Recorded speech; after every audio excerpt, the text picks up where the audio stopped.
Iran is very high on my list of things to watch. President Donald Trump has issued a dramatic ultimatum to Iran: negotiate a new nuclear deal or face bombing. Not just sanctions, bombing. Very bad things are going to happen to Iran, and I don't want that to happen. I don't want that to happen. My big preference, and I don't say this through strength or weakness, my big preference is we work it out with Iran. But if we don't work it out, bad things are going to happen to Iran. This isn't a throwaway line. It's a calculated threat, one aimed squarely at Tehran's accelerating nuclear ambitions. And it's coming at a moment when the balance of global power is shifting. Let's break it down. Trump's statement came after Iran rejected direct negotiations with the United States over its nuclear program. Tehran claims its uranium enrichment is peaceful. Washington isn't buying it. In his own words, Trump said, if they don't make a deal, there will be bombing. I'll also put on tariffs like you wouldn't believe. His strategy echoes his first-term approach: maximum pressure, secondary tariffs, cutting off trade partners, and now open threats of force. But what can Iran do in response? A lot. همه بدانند مواضع ما همون مواضعی است که بود. دشمنی آمریکا و رژیم صهیونیستی هم همونی است که بود. تهدید میکنن که شرارت خواهند کرد. البته اگر شرارتی انجام بگیره ما خیلی اطمینان نداریم، احتمال زیاد نمیدیم که از بیرون شرارتی انجام بگیره، اما اگر شرارتی انجام بگیره قطعاً ضربه متقابل محکم خواهند خورد.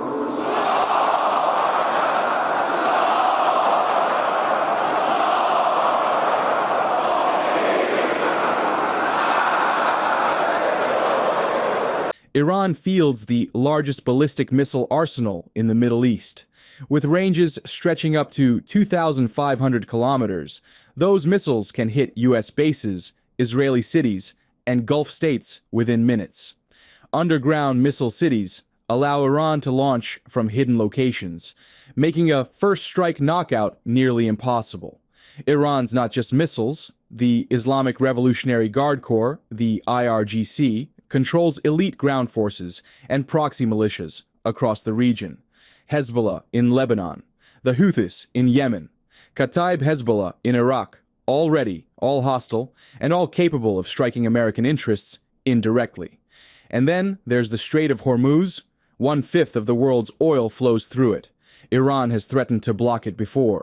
It could do so again, crippling global energy markets within days.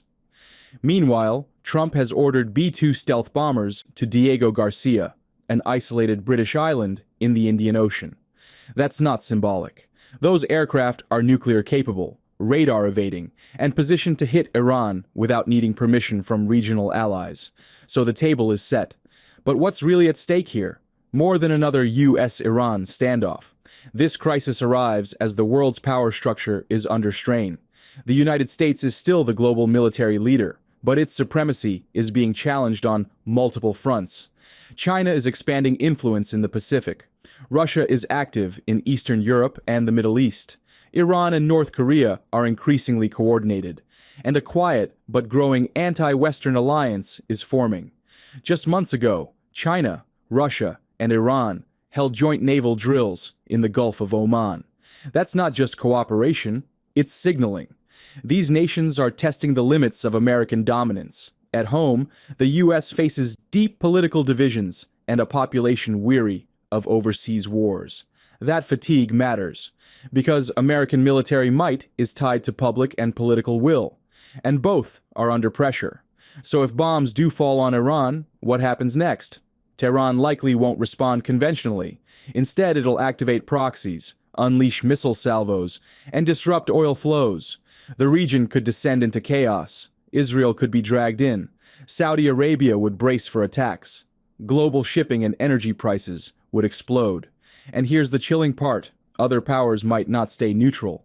Russia could step in to arm Iran more openly. China could move to challenge U.S. moves at the UN, or escalate tension elsewhere, like Taiwan.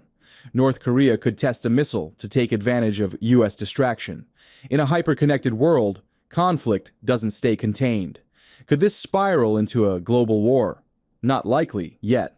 But the ingredients are on the table. Mutual mistrust, nuclear capability, expanding alliances, limited diplomatic back channels. One miscalculation, one missile too many, and things move fast. This isn't just about Trump or Iran. It's about a new phase in world affairs, one where the old rules don't always apply, and the margin for error keeps shrinking. The next few weeks are critical. Will Iran blink and return to talks? Will the U.S. follow through with force? Will the region slide toward confrontation or pull back? For now, we watch and we wait, because what happens next won't just shape the Middle East, it could shape the century.